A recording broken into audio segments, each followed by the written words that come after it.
വിശുദ്ധ ലൂക്കായുടെ സുവിശേഷം 24 അധ്യായം 13 മുതൽ 35 വരെയുള്ള തിരുവചനങ്ങൾ. എമ്മാവൂസിലേക്ക് പോയ ശിഷ്യന്മാർ. ആ ദിവസം തന്നെ അവരിൽ 2 പേർ ജെറൂസലേമിൽ നിന്ന് ഏകദേശം 60 സ്താദിയോൺ അകലെയുള്ള എമ്മാവൂസ് ഗ്രാമത്തിലേക്ക് പോവുകയായിരുന്നു. ഈ സംഭവങ്ങളെക്കുറിച്ചെല്ലാം അവർ സംസാരിച്ചു കൊണ്ടിരുന്നു. അവർ സംസാരിക്കുകയും വാദിക്കുകയും ചെയ്തു കൊണ്ടുപോകുമ്പോൾ യേശുവും അടുത്തെത്തി അവരോടൊപ്പം യാത്ര ചെയ്തു. എന്നാൽ അവനെ തിരിച്ചറിയാൻ കഴിയാത്ത വിധം അവരുടെ കണ്ണുകൾ മൂടപ്പെട്ടിരുന്നു. അവൻ അവരോട് ചോദിച്ചു, എന്തിനെക്കുറിച്ചാണ് നിങ്ങൾ സംസാരിക്കുന്നത്? അവർ മ്ലാനവദനരായി നിന്നു. അവരിൽ ക്ലെയോപ്പാസ് എന്ന പേരായവൻ അവനോട് ചോദിച്ചു, ഈ ദിവസങ്ങളിൽ ജെറൂസലേമിൽ നടന്ന സംഭവമൊന്നും അറിയാത്ത അപരിചിതനാണോ നീ?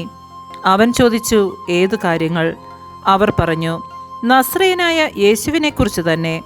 അവൻ ദൈവത്തിൻ്റെയും മനുഷ്യരുടെയും മുൻപിൽ വാക്കിലും പ്രവൃത്തിയിലും ശക്തനായ പ്രവാചകനായിരുന്നു. ഞങ്ങളുടെ പുരോഹിത പ്രമുഖന്മാരും നേതാക്കളും അവനെ മരണവിധിക്ക് ഏൽപ്പിച്ചു കൊടുക്കുകയും ക്രൂശിക്കുകയും ചെയ്തു. ഇസ്രായേലിനെ മോചിപ്പിക്കുവാനുള്ളവൻ ഇവനാണ് എന്ന് ഞങ്ങൾ പ്രതീക്ഷിച്ചിരുന്നു. ഇതൊക്കെ സംഭവിച്ചിട്ട് ഇത് 3-ാം ദിവസമാണ്. ഞങ്ങളുടെ കൂട്ടത്തിലുള്ള ചില സ്ത്രീകൾ ഞങ്ങളെ വിസ്മയിപ്പിച്ചു.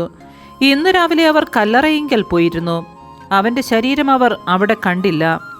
അവർ തിരിച്ചു വന്ന് തങ്ങൾക്ക് ദൂതന്മാരുടെ ദർശനമുണ്ടായെന്നും അവൻ ജീവിച്ചിരിക്കുന്നുവെന്ന് അറിയിച്ചുവെന്നും പറഞ്ഞു. ഞങ്ങളുടെ കൂടെയുണ്ടായിരുന്നവരിൽ ചിലരും കല്ലറയിങ്കിലേക്ക് പോയി. സ്ത്രീകൾ പറഞ്ഞതുപോലെ തന്നെ കണ്ടു, എന്നാൽ അവനെ അവർ കണ്ടില്ല.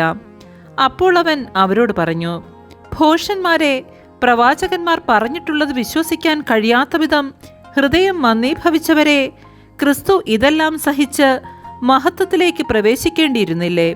മോശ തുടങ്ങി എല്ലാ പ്രവാചകന്മാരും വിശുദ്ധ ലിഖിതങ്ങളിൽ തന്നെപ്പറ്റി എഴുതിയിരുന്നവയെല്ലാം അവൻ അവർക്ക് വ്യാഖ്യാനിച്ചു കൊടുത്തു. അവർ എത്തേണ്ടിയിരുന്ന ഗ്രാമത്തോടടുത്തു. അവനാകട്ടെ യാത്ര തുടരുകയാണെന്ന് ഭാവിച്ചു. അവർ അവനെ നിർബന്ധിച്ചുകൊണ്ട് പറഞ്ഞു, ഞങ്ങളോടുകൂടി താമസിക്കുക, നേരം വൈകുന്നു, പകൽ അസ്തമിക്കാറായി. അവൻ അവരോടുകൂടി താമസിക്കുവാൻ കയറി. അവരോടൊപ്പം ഭക്ഷണത്തിനിരുന്നപ്പോൾ അവൻ അപ്പമെടുത്ത് ആശീർവദിച്ച് മുറിച്ച് അവർക്ക് കൊടുത്തു. അപ്പോൾ അവരുടെ കണ്ണു തുറക്കപ്പെട്ടു. അവർ അവനെ തിരിച്ചറിഞ്ഞു.